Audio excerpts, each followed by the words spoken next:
It is with a single man that error usually commences, and when such a man has influence or position, it is impossible to estimate the evil that will attend it. James P. Boyce.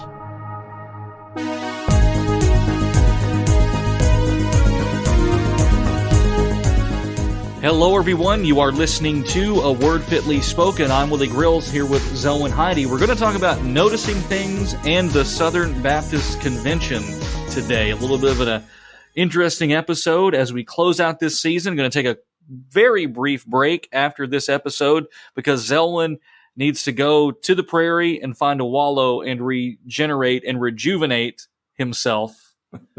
And so that is where we will be for the next few, or he will be. I will just be holding down the fort here in the South in case he needs to, to make a daring escape from the plains. Well, Zelwyn, how are you?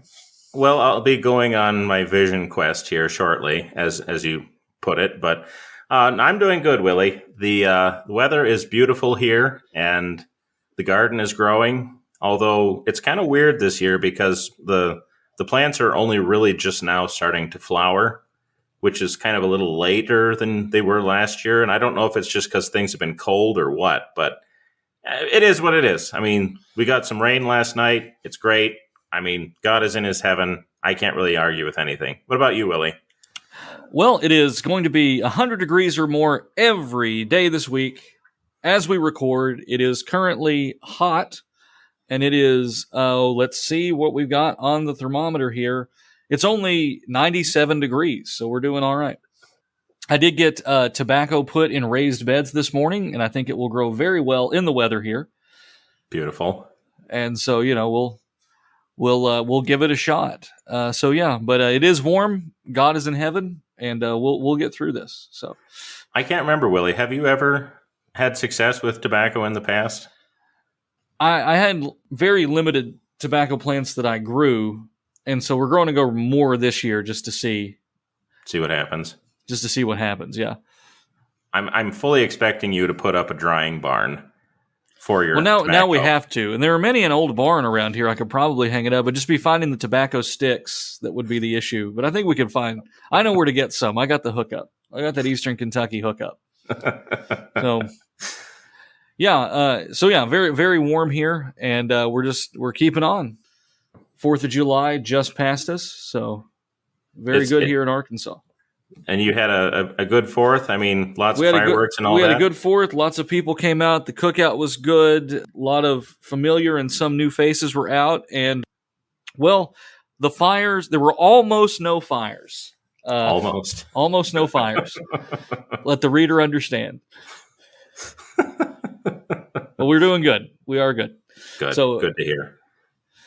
But now we've got this interesting subject that we have coming up, and it might sound odd to you. Why are we going to talk about the Southern Baptist Convention? Are we going to talk about the history of Baptists? No, not in depth. But we are going to talk about the current state of the Southern Baptist Convention, and then talk a little bit about the state of our denomination and others. There's a saying that's common among Lutheranism that like when the Pope sneezes, whatever, Lutherans catch a cold. Right. And I suppose that, we are influenced a bit by what Rome does. But if we're honest with ourselves, a lot of churches in America, Lutheran churches, depending on the area, but I would say in most areas, are more influenced by the Southern Baptist Convention and broad evangelicalism than they would like to admit, or maybe they would like to admit it.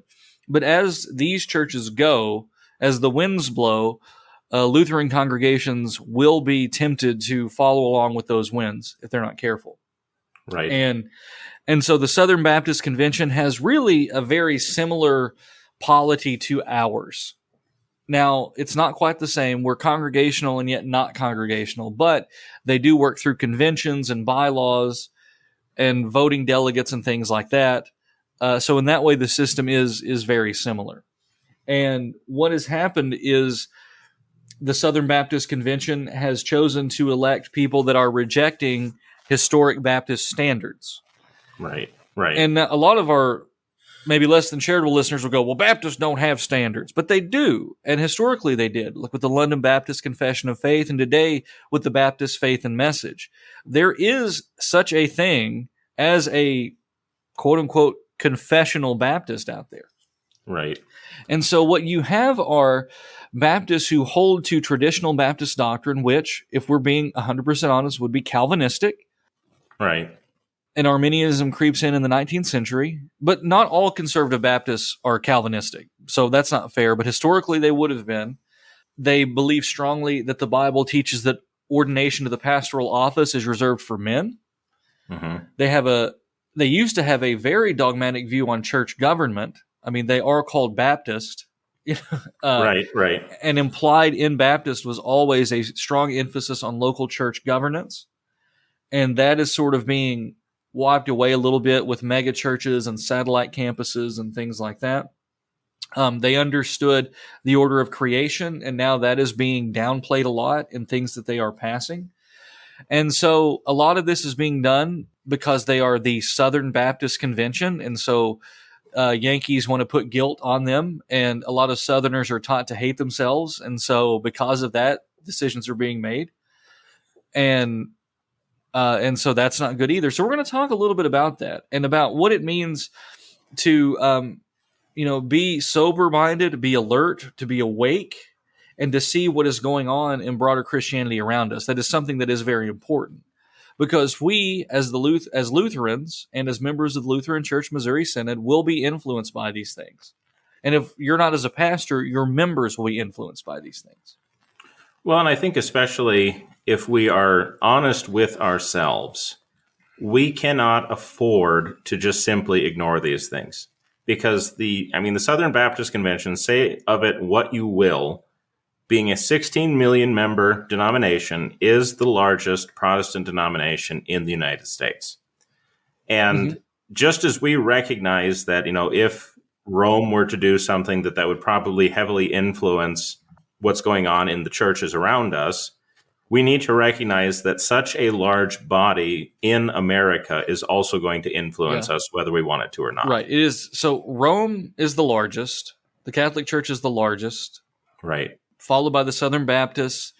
United Methodists, somehow still number 3. One day we got to do that conservative Methodism episode. That would be fun. Where are the conservative Methodists at? Please give us a shout out if you are listening. We would like to meet you. So the United Methodist Church, 4th, this is how the United States does statistics, would be the Church of Jesus Christ of Latter-day Saints with 6 million and change, right? The Mormons. And then I believe it's the Church of God in Christ, which is a Pentecostal denomination. And are they oneness or not? Are they Trinitarian? Do we know? I don't think that they are oneness. I don't think the oneness Pentecostals are usually very big. Right. Well, there's the UPCI, I think, used to be pretty. Anyway, I don't know, but you're right. No, I'm looking it up. They are Trinitarian holiness. So there we go. So those are some biggies, and especially the top 2, the Southern Baptist Convention and the Catholic Church, are influential. And I would argue the Southern Baptist Convention more in the main for Americans. The Methodists at one time would have been hugely influential, and their influence is gone largely. Well, especially with their denomination is essentially disintegrating right now. So yeah, and Lutherans are going to have influence, but it's predominantly going to be in the upper Midwest. And Zelwyn, you can tell me what state has the highest percentage of Lutherans? Probably the one I'm in. That's correct, at 35%, at least in the early 2000s. Well, to be fair, though, the vast majority of those would be ELCA in this state. Yeah, but you've only been there a few years. Fair. I'll give you that. So it is a bit of a demographic study, but it's also just a cultural study. America's founded as a Presbyterian nation, and she grew into a Baptist nation. So, and you're gonna go, Willie, explain. No, I won't. Well, I figured you were going to get into some, actual blood feud right here on the podcast. If you're not engaged in a blood feud, are you really an American? So, and so to talk about this, what does this mean, for the future of the church in America? Is it good? Is it bad? Is it somewhere in between? But the fact of the matter is the Southern Baptist Convention is changing. Will we see a fracture in the Southern Baptist Convention? We don't know for sure, but if the Lord tarries, I think it's very possible, especially with this last one. I've seen more rancor from this one than I have in my lifetime. Sure. And now the one before this, I thought was with the Confederate flag stuff. I thought it was kind of the tip of the iceberg for this, and now it's just gone fully over. So, Zelwyn, tell us a little bit about what happened at the last convention. Well, okay, the Southern Baptist Convention. The last Southern Baptist Convention was held the first part of last month. So, I mean, this is all pretty recent stuff. That would have been June, just in case there's anyone who's listening later. But basically, what happened is you have a number of resolutions which were passed in that convention, which are rather troubling. There's some development in Southern Baptist churches that we're going to talk about that's also rather troubling. But probably the biggest thing that happened was the election of a president who's very much in support of these new, more, how do you want to say, I mean, you could just say woke kind of things in the Southern Baptist Convention, things that are going against even their, Baptist faith and practice of 2000, their recent confession. Right, and this is what you have to understand, that they have made choices that are contrary to what their confessional standards are. Right. So wherever you fall on the question of things like women's ordination or critical race theory or things like that, this represents a move away from their confessional norms. Right. And maybe we'll just kind of take them one at a time here, and let's talk about like the issue of who can be pastor in the SBC. Okay.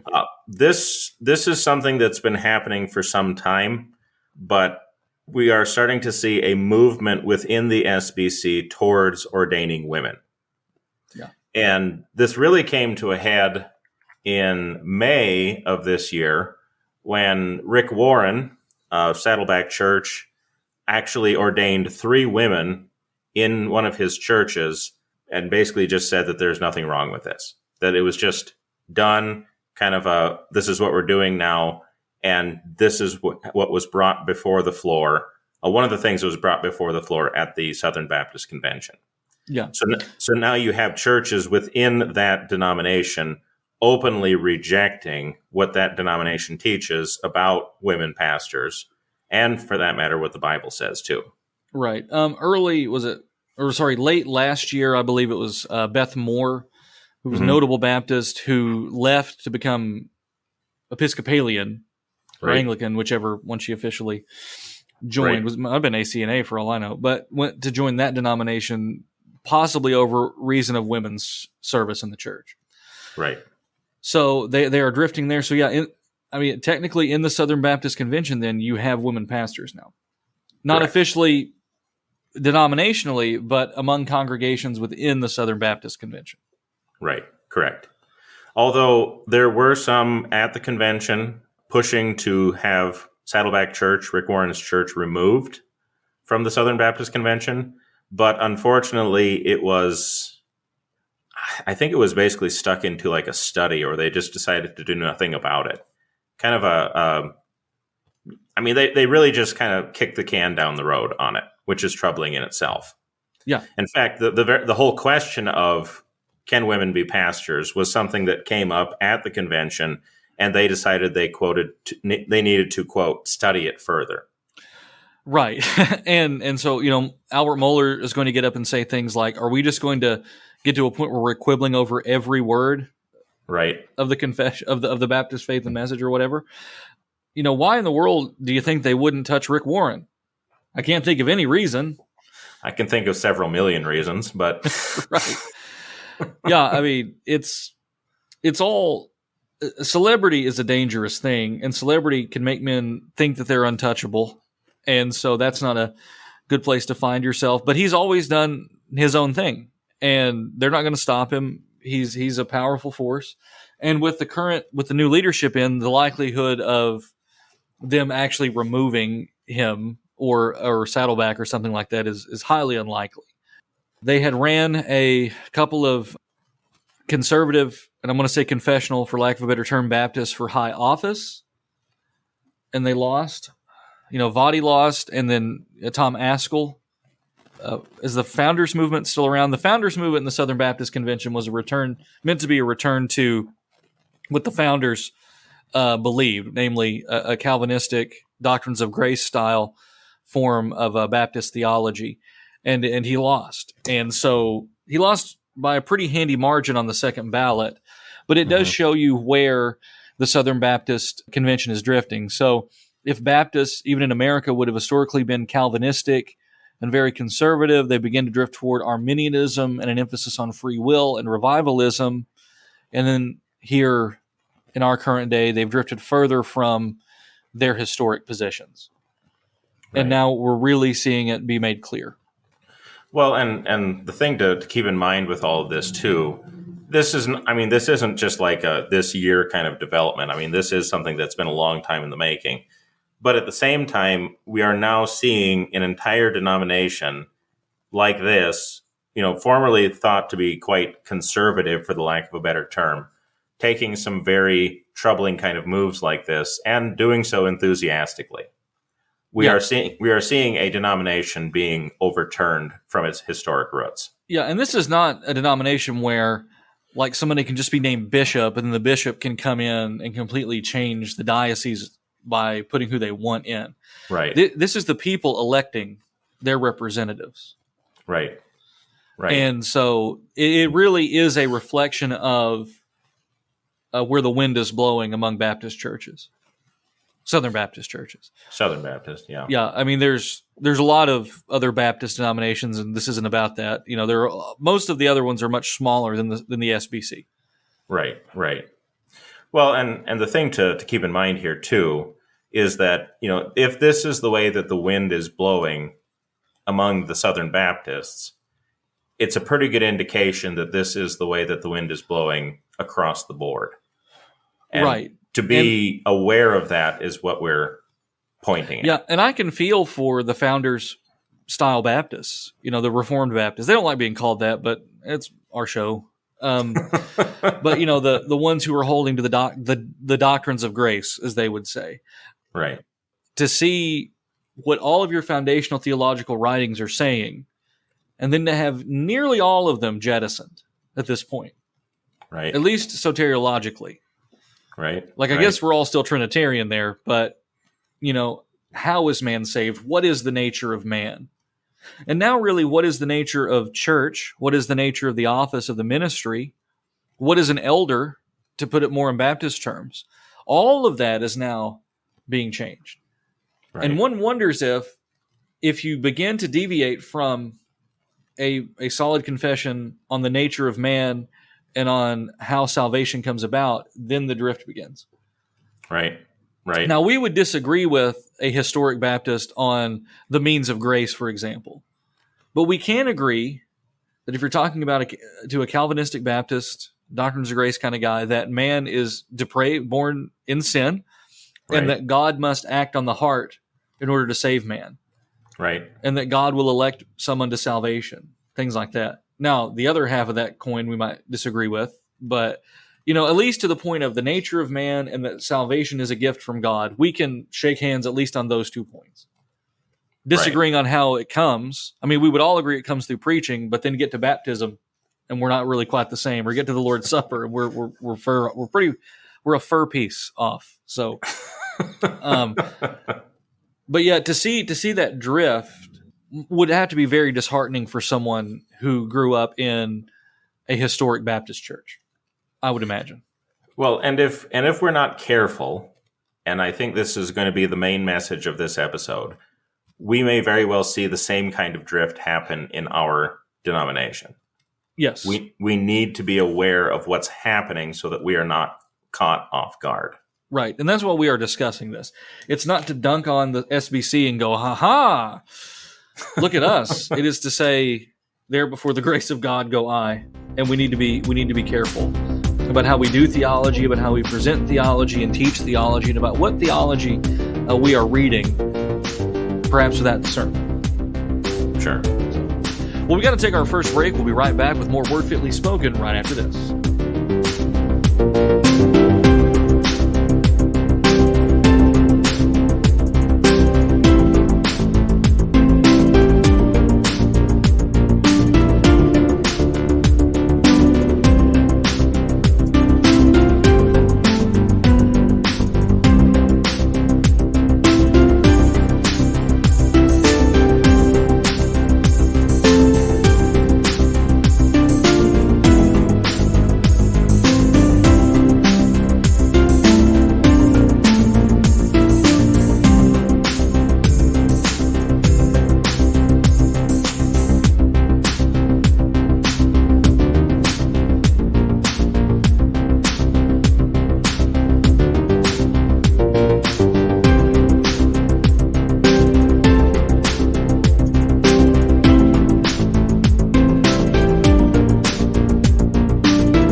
Welcome back, everyone. You are listening to A Word Fitly Spoken. I'm Willie Grills here with Zelwyn Heide. We're talking about things going on in denominations in America, particularly the Southern Baptist Convention, and what it might mean for Lutherans in America. Well, we touched on a few things with the SBC, but now, Zelwyn, let's talk a little bit about the critical theory stuff happening there and why that might be a concern. Yeah, one of the major events of the Southern Baptist Convention was the passing of a resolution which more or less, I don't know how to describe it. If it's not an unqualified support of, it's definitely in favor of critical theory, the use of critical theory, woke ideas within the Southern Baptists, basically saying like these things are tools which we can use to overcome oppression, that sort of thing. So in other words, you have a denomination which is becoming infiltrated with the language of the culture around it. Right. And I think that's very troubling. But I think it's very interesting how that resolution actually came about. Basically, the way it started, apparently, and I don't have all the details. You might have to look this up on your own if you're more interested. But the way that this resolution started was a SBC pastor in California submitted a resolution to the convention basically condemning wokeness, condemning critical theory, condemning all of these things. But it came into the hands of one of the resolution committees of that convention, who then altered that to basically become something in favor of it. They changed the wording entirely and basically just kind of gutted it and made it something else entirely. And it was interesting because when it was on the floor of the convention at the Southern Baptist Convention, the first thing that they tried to do was to run it through as an omnibus resolution, just kind of saying like, we don't have enough time, so we're just going to vote on all the remaining resolutions in this session altogether, basically just trying to railroad it in. That caused a stir. It ended up becoming a point of discussion. There was an attempt by one of the conservative members, I guess you could say one of the more confessional Baptist members, to alter it again on the floor, to offer a friendly amendment, which was rejected, and then it was passed by a fairly substantial margin. And so you have a resolution within the SBC, like I said, which is very much, if not outright, doing these things, saying that there's no issue with these things, and basically now becoming one of the resolutions of the entire denomination. So you basically had all of this railroaded into, although not without support, into the entire denomination. And here's the thing. Your average American, whatever, or even Christian might even say, well, that's what the people want. And that's what church is about. You give the people what they want. And that legitimately is, it's their church. They can do what they want. It's not, though. It's Christ's church. You can't do what you want. Now, I'm not saying the Southern Baptist Convention is Christ's church, but I'm saying within the broad speaking Church of God, it is not a democracy. You don't get to vote on truth. And just because a majority wants something doesn't make it true, and it doesn't make it good. And that's the big thing. That's the danger to me in a too democratic form of government, a church government, is that you will find yourself voting on doctrine. And once you've found yourself voting on doctrine, you are sliding down the slippery slope. Right. And that's where you'll end up being. I mean, they will probably end up having a vote on women's ordination eventually in the Southern Baptist Convention. And if the Bible, how do you explain that? And you wonder why people and kids and stuff are falling away. How do you explain that? This was the truth of Scripture today, and tomorrow it's not the truth of Scripture. Well, why? At least the Mormons, the Latter-day Saints, to their credit, will say, because the Lord has revealed it to us that this is changing now. Now, there's problems with that. Other theological problems, but it's a more respectable position than, at least saying the Lord changed his mind is more respectable than going, well, we voted on it and decided it wasn't true anymore. Yeah. You know what I mean? Like, at least one party's going, at least claiming some kind of divine revelation. We might not believe it's a divine revelation, but at least they say it so much better than going, no, the Bible it was wrong. And they won't say that. They'll say, we were wrong. Well, if you're wrong on that, what are you going to be wrong on tomorrow? If you're wrong on who can be a pastor and who can serve in the one divinely established office, then what are you wrong? What are you wrong about tomorrow? You're going to be wrong about the nature of the atonement? Are you going to be wrong about the nature of creation? You're going to be wrong about the nature of the Godhead now? Now, some would say that that approach is a humble approach, that we should be willing to reevaluate and change based upon new ideas and things like that. But whether we or an angel from heaven should preach another gospel, Zelwyn, why do people fall away? Many reasons. But I think one of the chief reasons in our age, that people fall away is that we have given them nothing permanent to hold on to. Everything is going to change within a generation because we believe that church is primarily a commodity to be marketed to people. Not marketed and sold. It's still pretty much free, but still marketed. So every generation we must follow whatever is trendy and new and cool because X church down the street, Saint Spirit of the Age down the street is getting a bunch of people in. And so we need to follow what they're doing. And so we ape them. Never mind that in 5 to 10 years, that church will be half the size that it was. And the bigger church on the other side of the street from them will be following the new thing. Right. Younger people are used to being advertised to, and they know an advertisement when they see one. And so they see something changing. Everything in their life is changing, and the world changes faster than it ever did. And we could give them something to hold on to, something with real roots, something that reaches back all the way to the apostles, all the way to the very beginning of creation, which is the truth of the scriptures, which is the good stuff handed down to us by our fathers. And in observing it, we honor our fathers and mothers.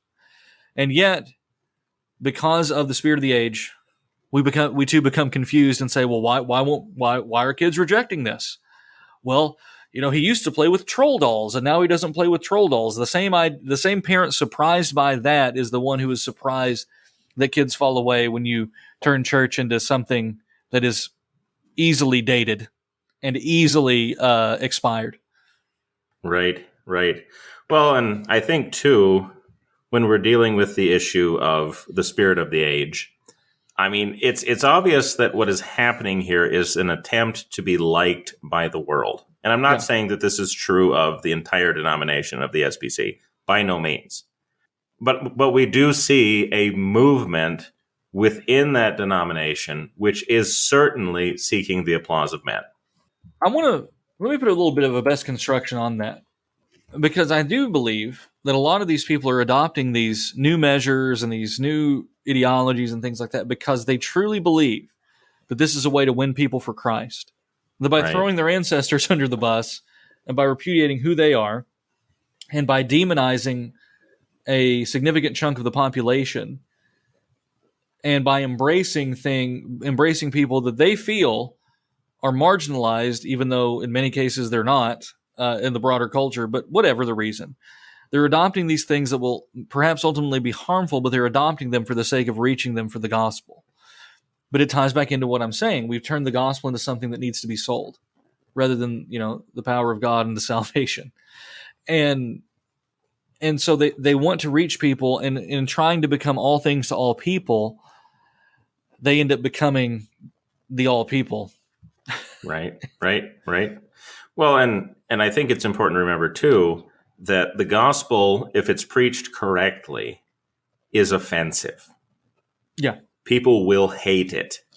I mean, there's really no way around it. So the more we try to sugarcoat it, the more we try to make it palatable to the world, the further we are getting from the gospel. Now, that doesn't mean if you're generally just an irascible person that you're necessarily preaching the gospel. Right. And you can be off-putting and still not preach the gospel. But yeah, in the main sense, the world does not understand the gospel, and the world will reject the gospel and those who preach the gospel. Christians have really been cashing in on a cultural Christianity for a while, and now those who are trying to live as Christians sometimes find themselves on the outs, even with their other Christian friends. Right. And we just need to be ready to not make friends with the world. The Baptists would look at Rome and say, well, ever since the Roman Empire, the Roman Catholic Church has been making friends with emperors and things like that, and it's been to their detriment. We can debate that, but it's the same spirit, though, at work here. Right. In other denominations. Right. And so there is a need to be alert. There is a need to be awake to this sort of thing and to not give in to the same spirit, in our own denomination. Because I think it's certainly true that there are movements, even let's say within the Missouri Synod, just to be specific, moving also in this direction. Yes. I would not say that they are as prominent yet within Lutheranism as they are in the SBC. Maybe you disagree with me on that, but I think there is certainly a movement. We're drifting that way. They get put in prominent speaking positions. Well, fair enough. And they get a lot of stuff, but it's also easy to advertise and easy to promote yourself now. But it does tend to happen. Our denomination is in good shape insofar as our pastors are, by and large, very faithful. Now, sometimes we want to put wedges where there shouldn't be wedges, in my opinion. Sometimes we've taken things a little bit too far and said the guy not wearing a chasuble is somehow not a confessional Lutheran or something like that, and we know that's not true. The guys in Geneva gowns were every bit as confessional as you or I were. Right. Even more so. They're better men than we were. But yet we want to drive wedges where there shouldn't be wedges. And that's our great danger in the Missouri Synod, I feel, is that the Bible and confessional believing pastors, I really do believe, outnumber the unfaithful. I can't speak to the laity because there's more laity than there are pastors. Right. What is it, like roughly 6,000 clergymen and roughly 2 million laymen, so, or members. So anyway, but so sometimes these loud voices, really aren't representative, but you have to be careful because it is strong men who make history. And if you have a strong man who is not on the side of the gospel and not on the side of the confessions, then his influence can grow among the people. But I do think our clergy are by and large faithful. They are our brothers in arms. We should lift them up in prayer, and we should give them the benefit of the doubt, even if they cross their thumbs wrong when they're praying, or whatever. Whatever wedge we want to drive in there. But nevertheless, every convention we got to be careful because there will be something, or even a district convention, pushing this kind of stuff, and ever inching toward it. And not all districts are the same. Some districts are already very much involved in a lot of the wokeness, as you would call it, and a lot of that sort of thing. And there are places where women are wearing stoles and doing ministerial things. And you have professors who will look you in the eye and say, no, that is not happening. X is not a gateway to women's ordination. Well, you don't need women's ordination when you already allow women to functionally serve in things without any repercussions. And we shouldn't just beat up on women. That's not fair. When you allow men who shouldn't be serving to serve, it begins there. It sounds like we just want to keep women out of things. There are plenty of places that the women can serve, and women are essential in our churches. And I'm not saying that just to sound like a politician, but we have men serving in offices who shouldn't be there. Right. This is where the commenter goes, well, none of us should be here because we're all sinners. Yeah, absolutely. But for the grace of God go I again. And yet, it is what it is. And we are where we are. And you hold the office, I hold the office, and we've got to speak truth to power when we need to. Right. And so, to answer your question, I do believe that the Lutheran Church Missouri Synod can be a great witness to the world. And I believe that most of our pastors are out there doing good and faithful work. And the best pastors we have, the most quote-unquote confessional pastors, are not the ones who have podcasts and not the ones who have big followings and not the ones who have people, running around following after them. Somewhere out there in our synod are diligent pastors doing the work of the ministry, loving their congregations, administering the sacraments according to the Lord's institution, preaching the gospel in its purity. And the Lord is seeing that, and they will be ahead of us in the kingdom. And so good work is being done out there. But it's like the lady who finds the lost coin. She sweeps her house, she lights a lamp in order to find it, and when she does find it, she goes out and she wants everybody to celebrate with her. So too with the gospel, we must treat it that way. And with the truth of Scripture, we must also treat it that way and treat it as a precious treasure. Now, of course, in that parable, it's referring to the people who will be brought into the kingdom. But the people are brought into the kingdom by no less precious of a treasure, which is the gospel itself. And as we become too focused upon CRT or this question or that question, really become overtly political in the worldly sense. I do believe there's a godly place for politics. But as we become too yoked to the world and her philosophies and her ideologies, we run the risk of losing the gospel and losing that great treasure. Yeah, no, absolutely. Amen to all of that.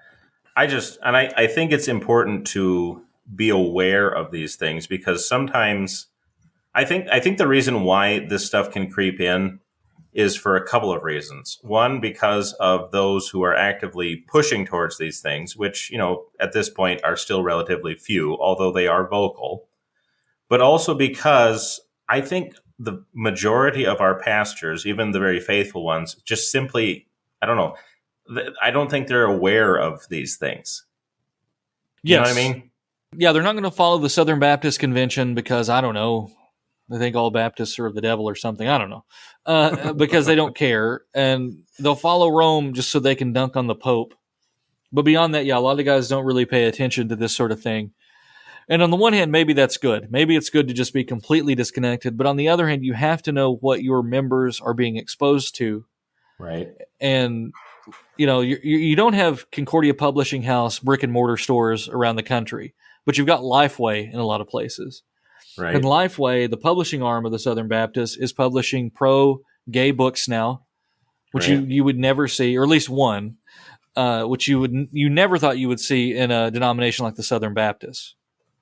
And some people out there will embrace that and say that's a good thing. That's good. But for a faithful Baptist, that would present a problem. For a traditional Lutheran, that's going to present a problem too, because we believe that is in conflict with the order that God has established. Right. And so, I think, like, for example, like if this were to come to a convention resolution, for example, would every pastor be able to articulate what is meant by things like wokeism or I see, critical theory? Yes. Or, and I think that's a lot, and to be quite fair, even to the Southern Baptists, that's probably why it got as much support as it did.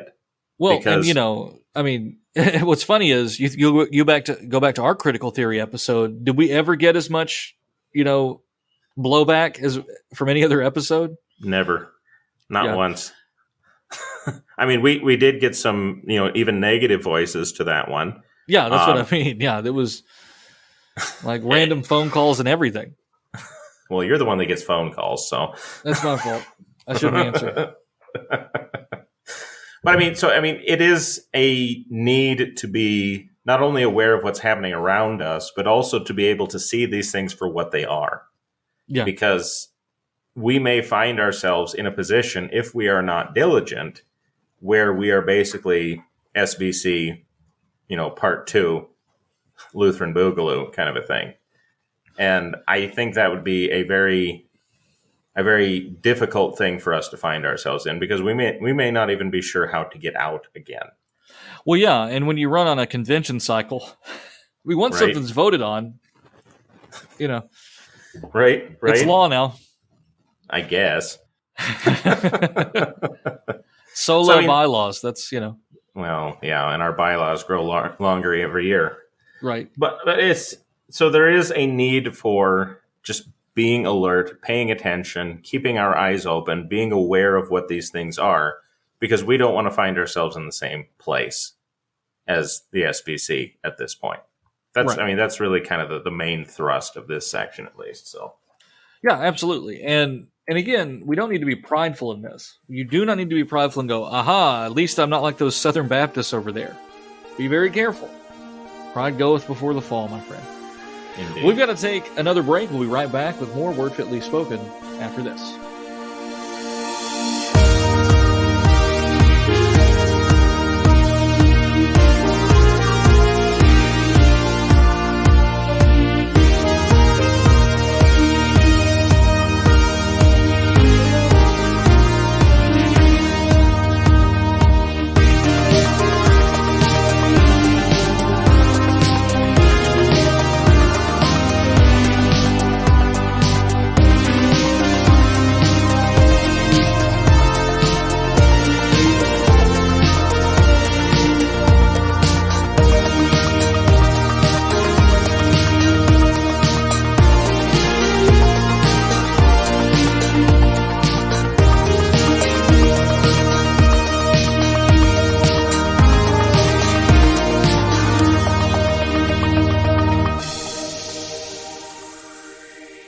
Welcome back, everyone. You are listening to A Word Fitly Spoken. I'm Willie Grills here with Zelwyn Heide, talking about the Southern Baptist Convention, the state of the American church, the state of our church, what it all means, and why we need to be aware. So we really did talk a lot about the Southern Baptist Convention. We talked a little bit about the Missouri Synod. But let's take a look at a couple of other denominations that are kind of, relevant to this discussion. So the elephant in the room is going to be the ELCA. That is, when people hear Lutheran, a lot of times in America, that's what they think of, the Evangelical Lutheran Church in America. Right. And how are they doing, Zelwyn? Well, I mean, are we talking like in terms of membership? Are we talking in terms of theology? Because it's all pretty negative. Yeah. They have embraced pretty much every doctrine contrary to Scripture that you can. Right. And claiming, truth in doing so. Right. And it's distressing for us as traditional Christians and as traditional Lutherans, because we are lumped in with that. And so people get a very different understanding of our churches just because of that. Right. And that's what will happen to the Southern Baptist Convention eventually. You're not going to be able to, and really for a while, you've not really known what to expect when walking into a Baptist church. But you would be able to expect a few big doctrines present. But now, who knows? Right. And so with the ELCA, essentially anything goes. I don't know what makes them particularly Lutheran at this point, other than they do claim things like law and gospel and the catechism, but it's more a lip service kind of thing. Well, and I do know that there are even pastors, especially the old guard pastors, who probably aren't going along with a lot of this kind of stuff, or who are very upset with, what's happening within the LCA. But at the same time, I mean, we have a lot of these problems, which we see happening even in places like here in North Dakota, because you would think that North Dakota would just be a bastion of conservatism when it comes to these sort of things. But I do know of a church here, like in the state capital, ELCA, who was very supportive of the recent Pride March at the Capitol. So, I mean, it's not like this sort of stuff is distant or far off, or, it's just happening in, the coastal states. It's something that's happening within the heartland of America, too. But that shows us, and I don't really believe at this point in time it's the mainline denominations that are steering anything, because nobody cares. Right. I mean, nobody cares what most churches say. Right. It is, in these cases, the churches following where the people are going. Right. And it's kind of a symbiotic relationship, because once, the culture's going this way, then you're like, well, my church approves of it under the guise of love, and then boom, it's all there. And so it really, in more ways than we think, might be a reflection of broader American culture. Even in rural North Dakota, you are seeing attitudes change about things that you wouldn't have ever dreamed would happen 10 years ago. Well, and especially because it's not just the pride thing, but everything that's happening, transgender, everything. Yeah. I mean, that's all being accepted, especially within the ELCA. Right. But in the ELCA, I mean, you even have, the idea of one true God being rejected. Right. Like it's more fundamental than that, or salvation being found in Christ alone being rejected. The nature of God is disputed in the ELCA. Once you get God wrong, it's not looking too good after that. But then the love of a church goes cold that way. When your version of charity is political lobbying, even if it's for welfare programs or whatever, that's not the same as personal charity. Right. When you're out marching, in favor of Roe v. Wade, that's not the same thing as personal charity. That's just political action. And so the church becomes merely a political vessel on whichever side. And you neglect things like to actually feed the poor. It's great that you want to advocate for policies that would take care of the poor. Now, please come help us at our food pantry on Monday nights. We would really like you to come help. Right.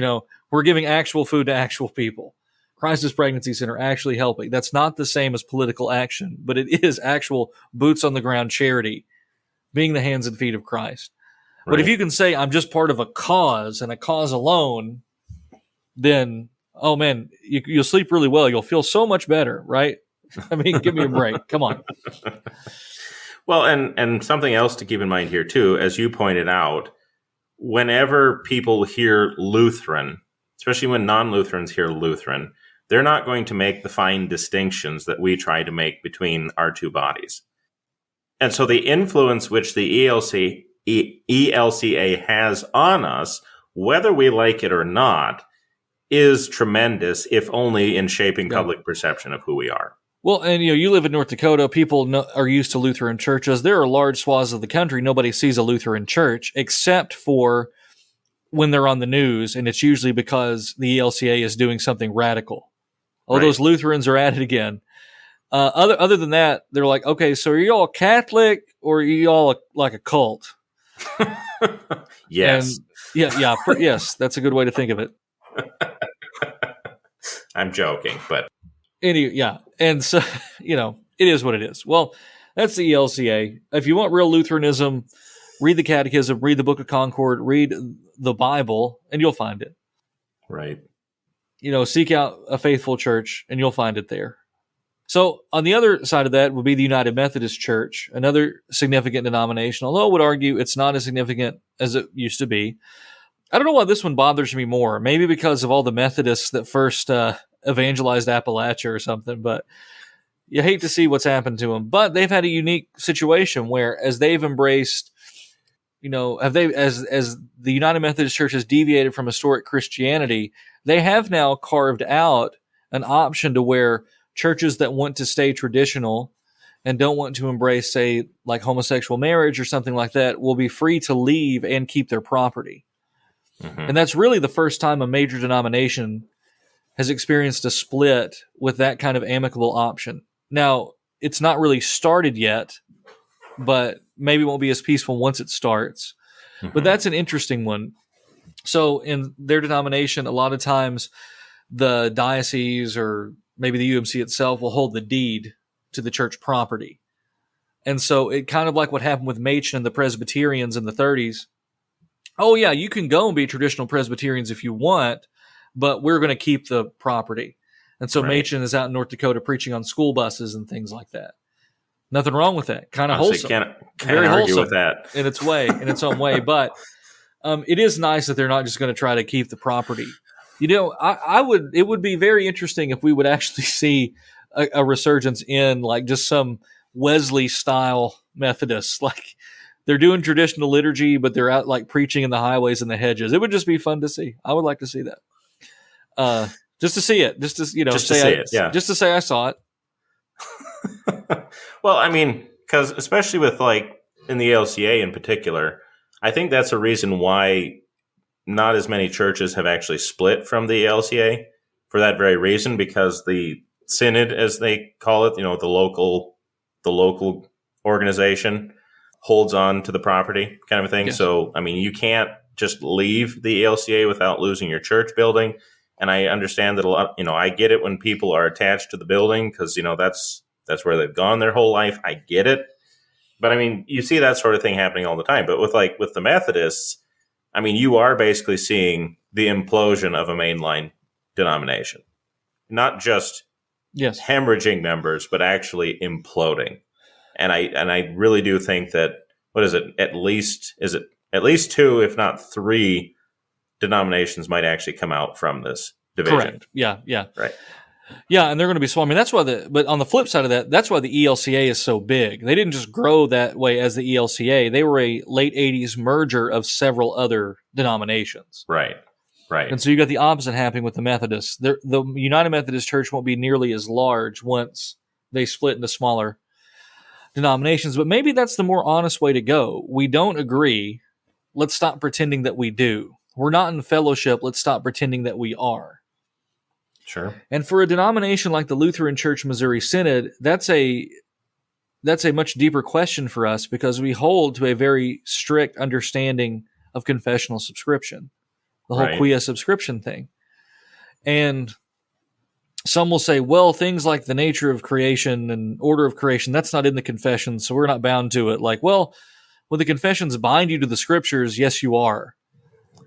And yeah, the confessions don't directly speak to transgenderism or whatever because that wasn't even on the radar at the time that they're drafted.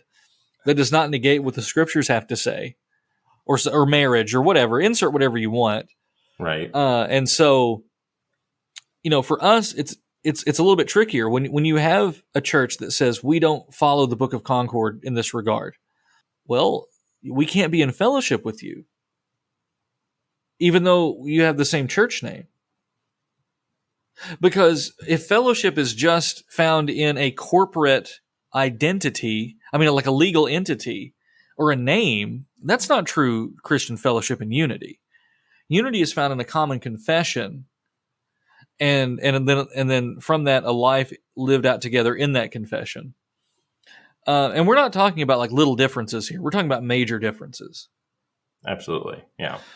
And because, we're not talking about receptionism and consecrationism, both of which are allowed, we're talking about, very large differences. The nature of the church, nature of God, the Holy Spirit, and how he works, for example.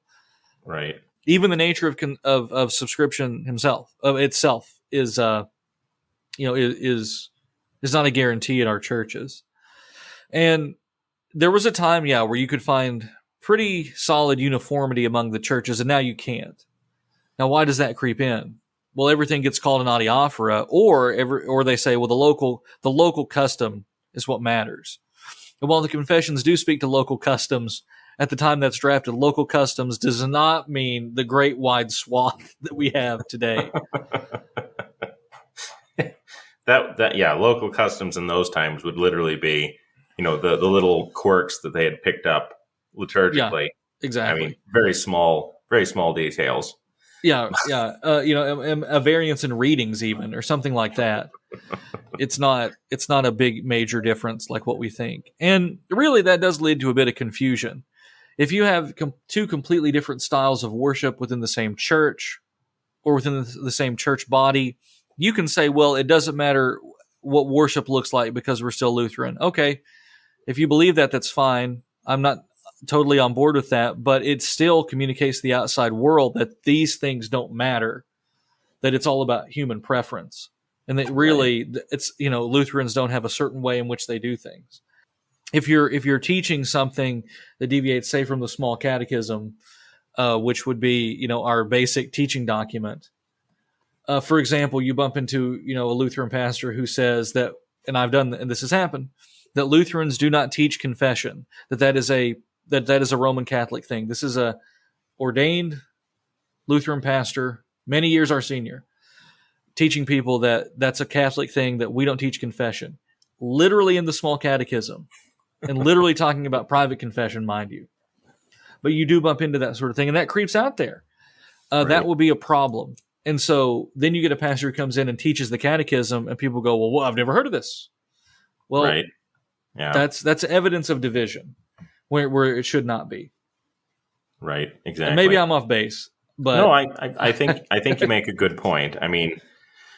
The divisions within even our church body are not something that we need to just ignore or to point fingers at these other denominations and say, haha, we're not like you, kind of a thing. And again, I want to be very clear that I'm talking about major differences, though.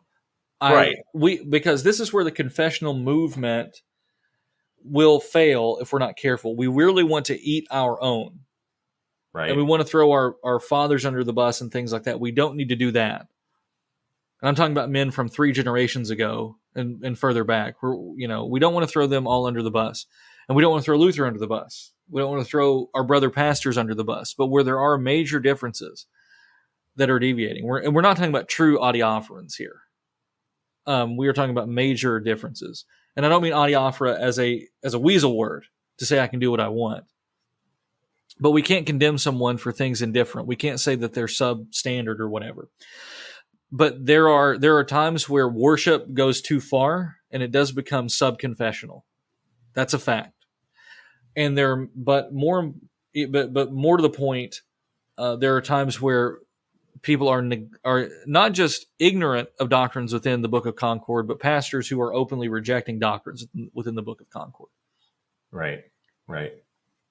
Well, and especially in the interest of, like, let's say this worship differences, or in the interest of appearing more like something else or making it into something else. And that does happen. And that completes the circle. We see the big Baptist church, the Southern Baptist Church has 16 million members. let's be like them so we can get some of those 16 million. Well, once you start teaching Lutheran doctrine, people will either embrace it or they'll go back to the Baptist church. Right. And, we don't try that with other stuff. I mean, maybe with Rome, but I think we should do that because we'd be a good fit. But, I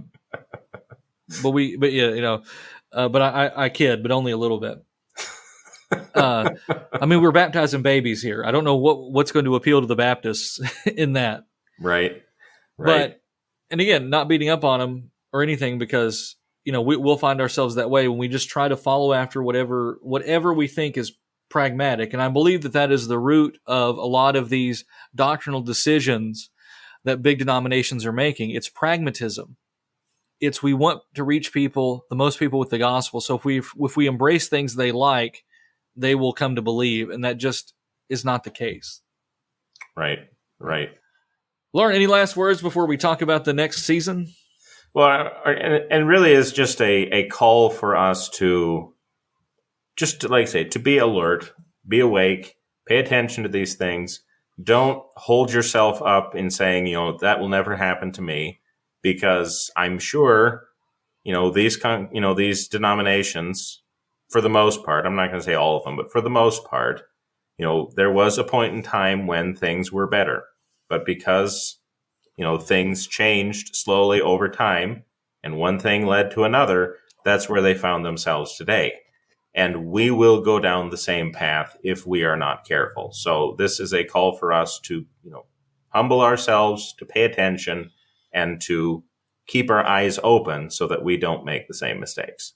Amen. All right, so we're closing out the season now. We're going to take a quick break. We'll be back in August with a lot of new things coming up, stuff you're going to love. We will reconvene a conclave probably at the beginning of the season, assuming we can get everyone together in one digital space. So we'll be soliciting for conclave questions in the near future. That's one of my favorite things that we do.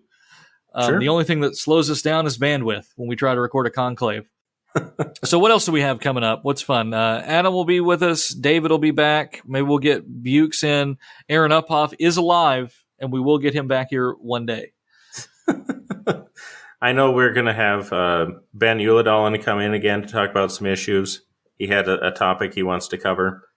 And covering some of the, continuing some of our series, talking more about Revelation, because David and I need to get through that eventually. I mean, we're getting there. We're getting there. I'll do the Mormon theology episode one day, or just do 4 more hours on the prophet Joseph. Who knows? Who knows what we'll do? Talk about Daniel some more. Talk about current events some more. I mean, there's a lot of things going on. And if you have any suggestions for us, I mean, we're always open to them. I'm not going to say that, that we'll just take whatever comes. But if you do have something, please let us know. We'll certainly take it into consideration. We enjoy doing this, and we look forward to continuing interacting with all of you. So, right. Word Fitly Nation is the best nation. We appreciate all of our fans. We appreciate any, you sharing this with your friends and family. We hope that it is a good resource for them. In the meantime, go back and listen to the old episodes. Find some reruns if you want. We've got some wild ones in there, some real bangers. So, be sure to check those out if you haven't listened to them before. On behalf of all the Word Fitly crew, we certainly thank you for listening. So we will be back in the very near future with more. This has been a Word Fitly Spoken. If you like what you heard and want to know more, check us out, wordfitlyspoken.org, facebook.com/wordfitly, or Twitter @wordfitly. Before I leave, we are working on fixing the website. We know it's a little bit broken. We'll get on that too, folks. So God love you, and God bless.